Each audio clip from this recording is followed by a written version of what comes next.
Hi guys, போன வீடியோவில் வந்து ஹோம் தேட்டரில் வந்து சப்வூஃபர் ஒர்க் ஆகலை அல்லது ஸ்பீக்கரில் அவுட்புட் லைன் வரல அப்படின்னா என்ன பிரச்சனை என்ன ப்ராப்ளம் அப்படிங்கிறத ஐடென்டிஃபை பண்ணுறதுக்கு சொல்லியிருந்தேன். ஸோ இந்த வீடியோவில் வந்து நம்ம அந்த ப்ராப்ளத்தை எப்படி சால்வ் பண்ணலாம், அந்த ஐசி எப்படி சேஞ்ச் பண்ணலாம் அப்படின்னு பார்க்கலாம். பாருங்க, இதுதான் அந்த ஐசி.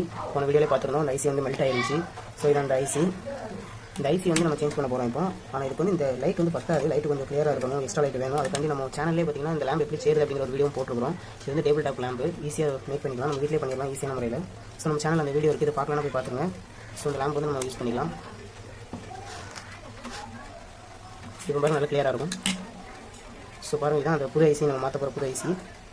இந்த ஐசி சேஞ்ச் பண்ண போகிறோம். அதோட நம்பர் நல்லா பாருங்கள், 20 30 அப்படின்னு சொல்லுவாங்க. 20 30 அப்படிங்கிற அந்த நம்பரோட ஐசி இதுதான் அங்கே மெல்ட் ஆயிருக்கு. ஸோ அங்கே இப்போ அந்த ஐசி வந்து ரிமூவ் பண்ணிவிட்டு திரும்ப சேஞ்ச் பண்ணி ஒர்க் பண்ணதா இல்லையா அப்படிங்கிறத பார்த்துக்கலாம். இதை ரிமூவ் பண்ணுறதுக்காண்டி நம்ம என்ன பண்ண போகிறோம், சால்ட்ரிங் அயன். இது வந்து எல்லாத்தையுமே இருக்கும், இல்லைனா இது ஒன்று வாங்கிக்கோங்க. எல்லா பொருட்களுமே இது வந்து ஈஸியாகவே எலக்ட்ரானிக் இடத்துல நிறைய விஷயங்களை ரெடி பண்ணிக்கலாம். ஸோ இதை வச்சு எப்படி கலெக்டர் இருக்குன்னு பார்க்கலாம். நீங்கள் வந்து இதை வச்சு ரிமூவ் பண்ணச்சுன்னா இந்த மாதிரி எல்லா இதையும் ஒரே நேரத்தில் ஹீட் பண்ண முடியாது. அதில் மொத்தமாக 5 டெர்மினல் இருக்கும், 5 ஒரே நேரத்தில் ஹீட் பண்ணால் தான் அது வெளியே வரும். ஸோ அப்படி பண்ண முடியாது. அதனால் நம்ம என்ன பண்ணிக்கலாம் அப்படின்னா, இது ஆல்ரெடி டேமேஜ் ஐசியாக இருக்கிறதுனால ஒன்றும் பிரச்சனை இல்லை. இதை வந்து நம்ம இப்படி ஆட்டிகிட்டே இருந்தோம்னா அதுவே இந்த மாதிரி கட்டாகி தனியாக வந்துடும். ஸோ அது ஒரு ஓரமாக வச்சுட்டு இப்போ நம்ம இதில் இருக்க அந்த டெர்மினல் மட்டும் ரிமூவ் பண்ணாலே போதுமானது. ஸோ அதை எப்படி பண்ணலாம் அப்படின்னு பார்க்கலாம். இந்த மாதிரி நீங்கள் நல்லா ஹீட் பண்ணிவிட்டு லைட் அப்படி 2 அடி இப்படி அடிச்சிங்கன்னா அந்த இடம் அது கீழே விழுந்தது மட்டும் இல்லாமல் அந்த ஹோல் உங்களுக்கு வந்து கரெக்டாக வந்துடும். பார்த்தீங்கன்னா தெரியும், அந்த ஹோல் போய் கரெக்டாக ஹோல் மாதிரி விழுந்துடும். ஸோ இதே மாதிரி நீங்கள் வந்து இதை ஃபுல்லாகவே ரிமூவ் பண்ணிக்கலாம். லைட்டாக அடிங்க, ரொம்ப அடிக்க வேண்டாம். இப்போ பார்த்தீங்கன்னா தெரியும், அழகாக வந்துட்டு. இதே மாதிரி எல்லா இதையுமே பண்ணிடுவேன்.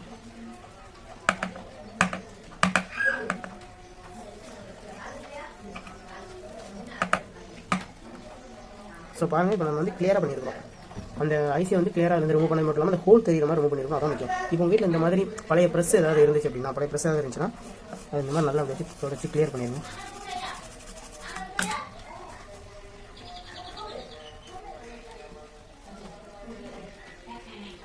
ஸோ இந்த மாதிரி நம்ம பழைய ப்ரெஸ் எதையாவது ஒன்று வச்சு நல்லா கிளியர் பண்ணி எடுத்துக்கலாம். போர்டு ஃபுல்லாமே கூட நீங்கள் லைட்டாக இந்த மாதிரி தொடச்சி விட்டுருங்க, ஒன்றும் பிரச்சனை இல்லை. இந்த மாதிரி கிளியர் பண்ணதுக்கப்புறம் நம்மளோட புது ஐசியை வந்து எடுத்துக்கோங்க. ஸோ அந்த புது ஐசியில் பார்த்தீங்கன்னா தெரியும், 3 டெர்மினல் வந்து இந்த சைடு இருக்கும், 2 டெர்மினல் இந்த சைடில் இருக்கும். ஸோ அது நீங்கள் அதே பொசிஷனில் அப்படியே இந்த மாதிரி ஃபிட் பண்ணிக்கணும். ஈஸியாக ஃபிட் ஆகிடும். நீங்கள் வச்சிங்கனாலே போதும், அதுவே ஃபிட் ஆகிடும். அதுக்கப்புறம் உங்களுக்கு பார்த்தீங்கன்னா தெரியும், வெளியே கரெக்டாக அந்த டெர்மினல்லாம் வெளியே வந்துருக்கும். ஸோ ஒரு ஃபஸ்ட்டு நீங்கள் இந்த மாதிரி லெட் எடுத்துக்கோங்க, ஐனிங் லெட் எடுத்துகிட்டு கரெக்டாக நம்ம அந்த ஒவ்வொரு சால்ட்டையும் வச்சு சால்ட் பண்ணிடலாம்.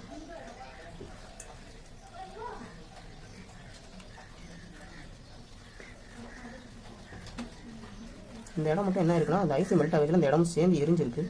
ஸோ அதனால அந்த இடத்துல உட்கார மாட்டேங்குது. ஸோ நல்லா லெட்டு வச்சுக்கோங்க இந்த மாதிரி இடங்கள்ல.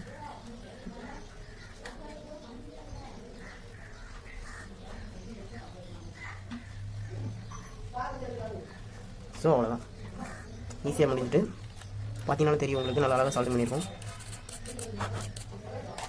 ஓகே, அவ்வளோதாங்க, ஐசி மாட்டியாச்சு. எல்லா ஐசியும் கரெக்டாக அந்த ஆங்கிள் இருக்கா அப்படின்னு செக் பண்ணிக்கோங்க. முக்கியமான விஷயம் என்னென்னு பார்த்தீங்கன்னா, இந்த ஐசி மாட்டினதுக்கப்புறம் நீங்கள் கூலிங் பேஸ்ட் அப்ளை பண்ணணும்.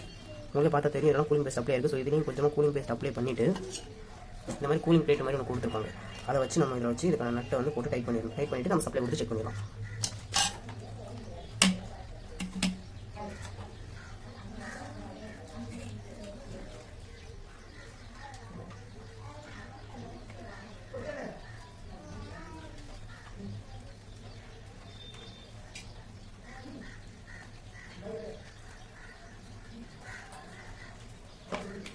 இந்த மாதிரி கூலிங் பேஸ்ட் அப்ளை பண்ணி எடுத்துக்கோங்க.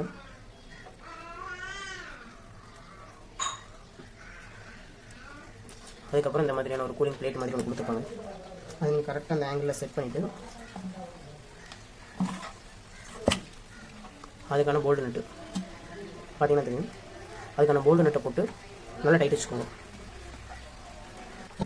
அவ்வளோ ஐஸ் பாருங்கள், நம்ம வந்து ஸ்க்ரூ போட்டிருக்கோம்.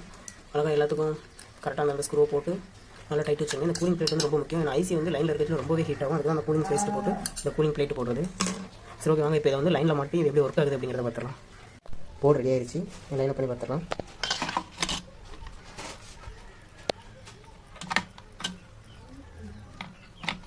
நான் உங்களை கலெக்டர்ஸே சொல்லியிருந்தேன் எந்தெந்த லைன் வந்து எதுலேருந்து கலட்டுறீங்க அப்படிங்கிறத நோட் பண்ணி வச்சுக்கோங்க அப்படின்னு. ஒருவேளை உங்களுக்கு நோட் பண்ண முடியலன்னா அப்படின்னா நீங்கள் ஒரு மொபைல் ஃபோனில் ஒரு ஃபோட்டோ மட்டும் எடுத்து வச்சுக்கோங்க. நீங்கள் ஃபோட்டோ எடுத்து வச்சுக்கிட்டீங்கன்னா நீங்கள் எதுலேருந்து ரிமூவ் பண்ணுங்க அப்படிங்கிறத ஈஸியாக கண்டுபிடிச்சு மாற்றிக்கலாம். இந்த ஃபஸ்ட் டைம் வீட்டிலே பண்ணுறீங்க அப்படின்னா கண்டிப்பாக ஒரு ஃபோட்டோ எடுத்து வச்சுட்டு நீங்கள் கட்டுங்க.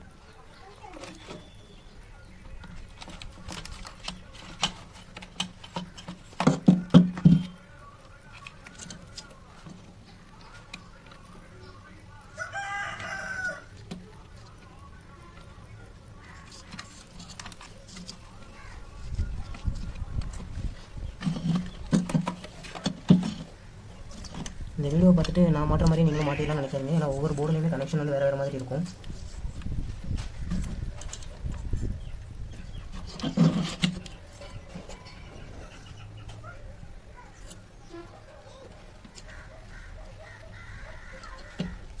ஓகே, அவ்வளோதான், நம்ம எல்லா கனெக்ஷனுமே கொடுத்துட்டோம். இப்போ இதை வந்து ப்ராப்பராக மாட்டுறதுக்கு முன்னாடி ஒரு வாட்டி ஒர்க் ஆகுதா அப்படிங்கிறத ப்ராப்பராக செக் பண்ணிவிட்டு அதுக்கப்புறம் நம்ம எல்லாத்தையும் ஸ்க்ரூ போட்டு ஃபிட் பண்ணி மாட்டிடலாம். சரி, வாங்க ஒரு வாட்டி செக் பண்ணி பார்த்துடலாம்.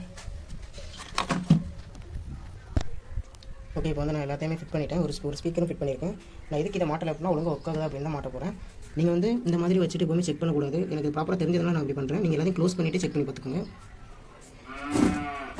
சுவிட்சை போட்டு பார்க்கலாம்.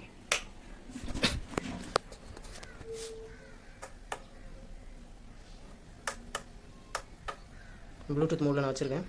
என் ஃபோனில் ப்ளூடூத்தில் கனெக்ட் பண்ணிக்கிறேன்.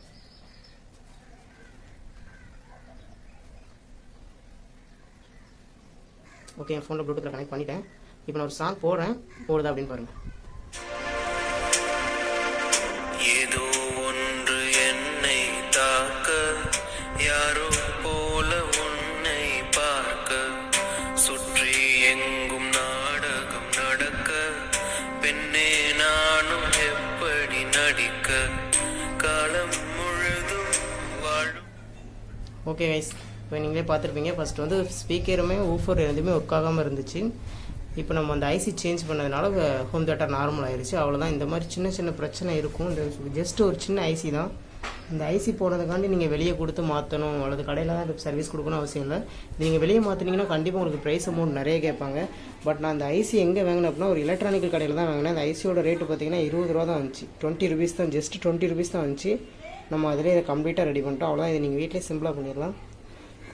சரி, வீடியோ பார்த்துட்டு லைக் பண்ணிடுங்க, ஷேர் பண்ணிடுங்க, சப்ஸ்கிரைப் பண்ணிடுங்க, மறந்துடாதீங்க.